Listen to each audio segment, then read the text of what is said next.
Indonesia bisa jadi kekuatan baru dorong Palestina merdeka.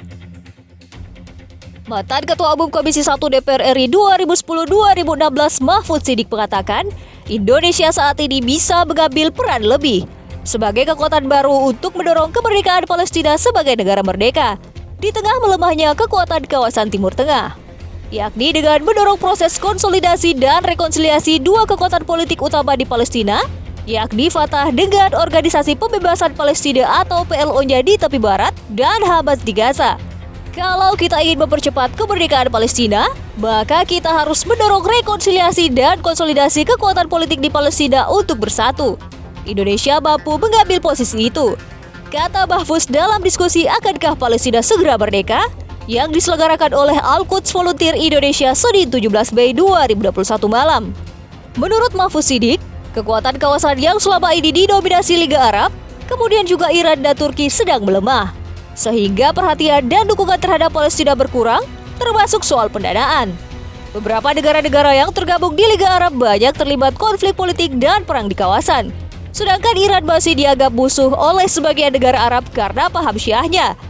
Sementara Turki menghadapi tekanan politik dan ekonomi di dalam negerinya. Jadi Indonesia bisa mengambil peran lebih besar. Basis politik kita jelas ada di konstitusi. Dari Presiden Soekarno hingga pemerintahan Jokowi, sikapnya jelas. Dukungan masyarakat juga sangat luas. Saat kekuatan di kawasan Timur Tengah melemah, peran Indonesia bisa semakin penting, ujarnya.